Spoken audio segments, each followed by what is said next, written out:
नमस्कार, मैं जितेंद्र कुमार और आप देख रहे हैं सच का सामना न्यूज़ चैनल। अभी मैं सासाराम के सर्किट हाउस में उपस्थित हूं और सच तो यह है कि काफ़ी चर्चा में जो है रहने वाले पूर्व विधायक ललन पासवान जी आज मिल गए हैं और इनसे हम चाहेंगे कि थोड़ी बहुत जो है चुनावी हलचल, थोड़ा बहुत क्षेत्र का कुछ काम पे चर्चा हो। पहले तो बहुत बहुत स्वागत है आपका। आपको भी बहुत धन्यवाद। देखिए, सबसे बड़ा आज मैंने देखा कांग्रेस का प्रेस कॉन्फ्रेंस था और उसमें जो है रोज़गार के लिए, खास करके यहाँ बिहार के युवाओं के लिए चिंता कर रही है कांग्रेस।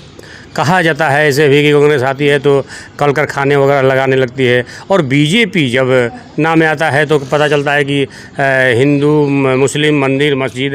ये आखिर चुनाव में इस बार क्या मुद्दा होगा? अरे अब बताइए, आप ऐसा सवाल खड़ा कर रहे हैं जो कांग्रेस 60 साल तक इस देश में मैंने सत्ता पर बनी रही।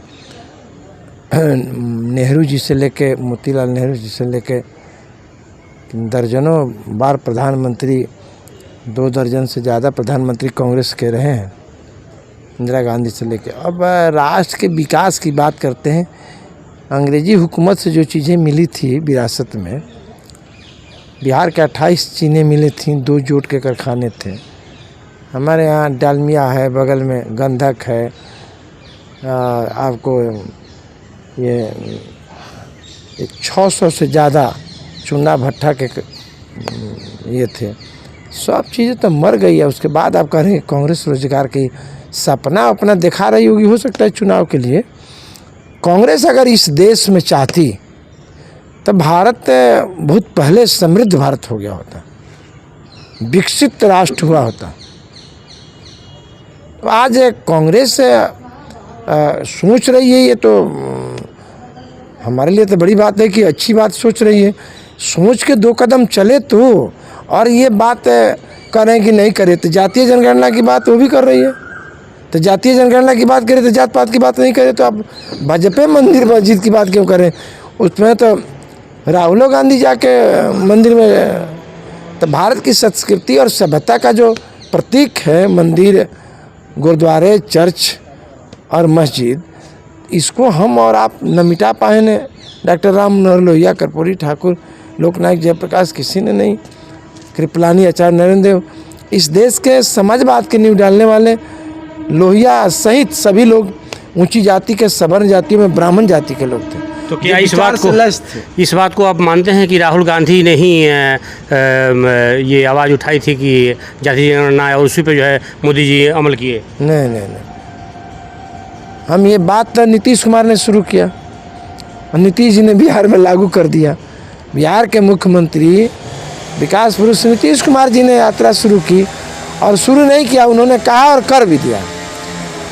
मुद्दों को हम उठाते हैं, मुद्दों को पकड़ के अपना हल्ला करना, ये विपक्ष की कोई आज बात थोड़ी है, परंपरा है विपक्ष का। विपक्ष अपनी बात कहता है, कहना भी चाहिए विपक्ष को। कोई ना कोई बात कह के व्याख्या नहीं बदलेगा तो विपक्ष किस भूमिका का नाम? तो अब लॉलीपॉप दिखाना, रोजगार के अवसर दिखाना, तो बिहार इस जगह थोड़े रहा। बिहार में बताइए, लंबे दिनों तक बिहार में कांग्रेस की सत्ता रही है।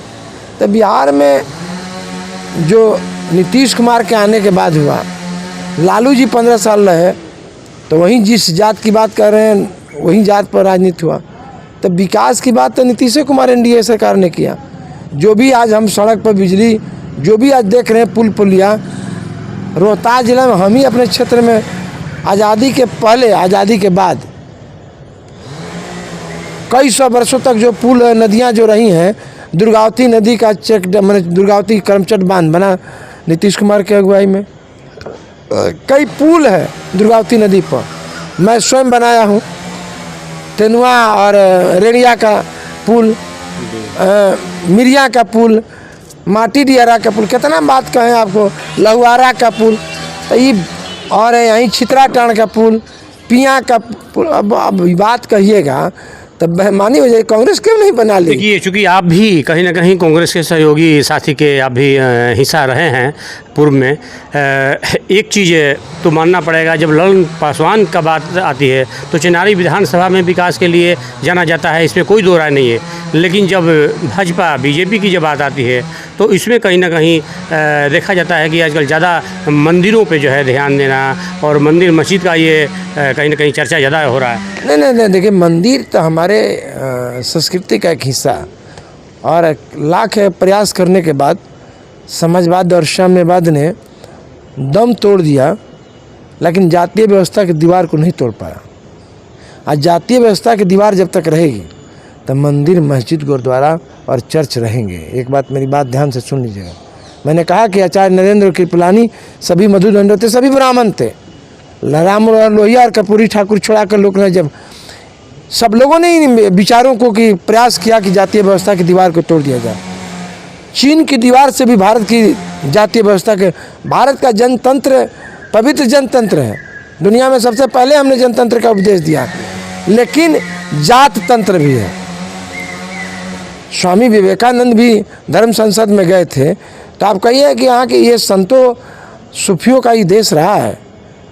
और स्वामी विवेकानंद जब गए थे शिकागो के धर्म संसद में, तो दुनिया के लोग तो गुलाम प्रतिनिधित्व कर रहा था, गेरुआ वस्त्र में पहना हुआ व्यक्ति। तो हमारी पहचान भी गेरुआ वस्त्र है, हमारे हम ज्ञान की भूमि और चरित्र की भूमि है। तो इसलिए हमारी सिर्फ जात से पहचान नहीं होती, लेकिन हाँ, जात की दीवार इस देश में है, और जनतंत्र भी जात के जनतंत्र के अनुसार देगा। सारी बात विकास कर दीजिए, गर्दन दे दीजिए, युद्ध लड़ लीजिए, लेकिन बात आएगी तो जात पर ही आती है। अब विकास की बात चिनारी की बात है, बबुआ कहिए, रोहतास कहिए, मोहनिया कहिए, कोई कंस्टिट्यूंसी नहीं जहाँ की 2-4 सड़क ललन पासवान ने 2 पुल नहीं कराया होगा। आरा जैसे जगहों पर जो मिल गया मित्र दोस्त चले गए कमिश्नर के यहाँ। अरे बांका में कराए, वो आपका जयंत मंत्री हैं, उनके पिताजी के 4-5 सड़क ले के हेमचंद सिरोही जी थे कमिश्नर, तो मैं कराता। ये बात मत कहिए कि मैं यहीं के लिए किया। मैं बाढ़ में गया ललन सिंह जी का वोट मांगने, तो समाज में गया, पासवान समाज में, तो 30-40 गाँव घूमे, तो 5-7 गाँव में आके विनय बाबू से कमिश्नर थे ग्रामीण कार्य विभाग के, मैं उनसे करा दिया। विकास हमारे मैंने कहिए कि मेरा उद्देश्य, चूँकि बिहार से लेकर के दिल्ली तक आप ही की सरकार है, बेशक आप विधायक हो न हो, लेकिन कहीं ना कहीं आप काफ़ी पावरफुल शख्सियत के नज़र से देखे जाते हैं, खास करके आम जनमानस में। जब मैं आपके विधानसभा में जाता हूं तो एक बात समझ में नहीं आ रहा है कि आखिर ये पलायन वाला जो चर्चा, बिहार में बेरोजगारी वाला, ये कल कारखाने, आखिर ये कब तक? ऐसा लग रहा है कि 10-20 साल और मोदी जी रह जाएंगे तो कल कारखाने लैस हो जाएंगे बिहार में। नहीं, देखिए, ऐसा कुछ नहीं है। बिहार के लोगों ने इतना बदनाम किया है, आज भी बिहार से सारी चीज़ें बदलने के बाद भी लोग बिहार से भयभीत रहते हैं। अब बिहार से भयभीत होने का यही कारण है कि हत्या, बलात्कार, अपहरण और कुछ नियम कानून के भी बात रहे। अब तो नीतीश कुमार जी ने बिजली, सड़क, सारी चीज़ों को, पुल पुलिया, बहुत कुछ दे दिया है मुख्यमंत्री जी ने। तो निवेश की कई स्वीकृतियाँ भी हुई हैं, लेकिन काम कोई एक दिन में, बहुत जल्दी कोई, भारत इतना दिन से आज़ाद भारत रहा है, तो मैंने कहा कि 60 साल कांग्रेस राज की, नरेंद्र मोदी तो 11वें साल पूरा करने के बाद, आपका भी 70 साल होगा तब जाके। नहीं, मैं हम ये नहीं कह रहे। 60 साल और 11 साल, इसकी तुलना तो जरूर होनी चाहिए। माननीय अटल बिहारी वाजपेयी जी बहुत कम दिन थे। हमको लगता है शेर शाह के बाद, 1540 के बाद इसके ग्रैंड ट्रंक रोड का, जीटी रोड का उद्धार किसी ने किया, उसका नाम है स्वर्गीय अटल बिहारी वाजपेयी ने। तो आप इसको कहिए कि नहीं किए। अब वोट कबार दिए नरसिंह राव आके, तो कबार देने से, वोट कबार देने से अटल बिहारी वाजपेयी का जो किया हुआ कर्म, उसको तो थोड़े मार दीजिएगा। तो आप ये बात मत कहिए कि मैं किसी पार्टी से प्रभावित होकर बोल रहा हूँ। हाँ, भारतीय जनता पार्टी में जरूर है, लेकिन आप चरित्र और जो कर्म है उसको नहीं मार सकते हैं। राम के कर्मों को हम कृष्ण कर्मों, लेकिन 15 साल पहले, 20 साल पहले जो पुल पुलिया बनते थे, जो भी पीछे से जो आप काम अगर गिनाए हैं, तो लगभग सारे कामयाब हैं आज भी। लेकिन आज जो नए नीतीश जी के राज हों या मोदी जी के राज में, जितने भी अभी मैं देख रहा हूँ कि पूरे बिहार में सारे पुल पुलिया ध्वस्त हो रहा है, ये उद्घाटन भी नहीं हो रहा है। बहुत सारी पुलिया तो आज़ादी के पहले से भी बनी हुई है। रेलवे के कई ट्रैक पुल हैं, कई पुल हैं जो अंग्रेज़ों के समय के बने हुए हैं। तो स्वाभाविक चीज़ें जो बनती हैं शाश्वत नहीं होती हैं, और अभी जो बन रही है उस पर सरकार ने तय कर दिया है कि आपको रखवाली करना है, देखना है। और कोई भी राष्ट्र नेता हो, राजनेता हो, नए विकास की इबादत ज़रूर लिखता। सब लोगों ने इबादत लिखा है, नीतीश कुमार ने लिखा, नरेंद्र मोदी जी ने। कई एक्सप्रेसवे बना रहे हैं, भारतमाला का एक्सप्रेसवे बन रहा, गोरखपुर वाला बन रहा है, उधर बन रहा है, आप सिलीगुड़ी से जोड़ा जा रहा है। तो विकास का मतलब है कि सड़क, बिजली, बड़े बड़े एयरपोर्ट, ये विकास के एक बड़ा पैमाइश है। और उस इबादत में लिखने में नरेंद्र मोदी ने इस देश में बड़ी इबादत लिखी है, विकास का एक नया लकीर खींचा है, और नीतीश कुमार जी ने। तो ये बात है, आलोचनाओं के दौर को मैं इग्नोर नहीं करता हूँ, आलोचना करने वाला करे। लेकिन अभी जो नीतीश कुमार और अटल बिहारी वाजपेयी और नरेंद्र मोदी का जो कर्म है, जो काम है, हमको लगता है कि 60 वर्षों में जो कांग्रेस नहीं की 11 सालों में, वो अलग बात है कि बिहार को औद्योगिकरण हो जाना। तो जो बेहतर जैसे गुजरात है, तो गुजरात को नरेंद्र मोदी जी ने बहुत पहले से प्रयास किया, औद्योगिक इलाका भी रहा है। हम उत्तरी पूर्वी भारत में बिहार, बंगाल, उत्तर प्रदेश कुछ कारणों से जातीय दबाव, जातीय तनाव, हत्या और इन दौरों से लोग भयभीत रहते हैं।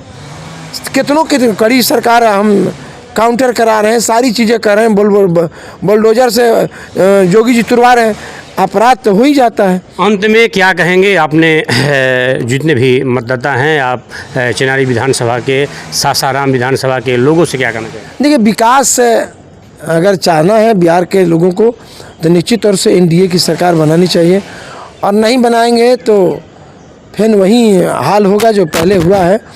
और हमको उम्मीद है कि इस बार एनडीए पुनः नीतीश कुमार की अगुवाई में 225 सीट जीतेगा।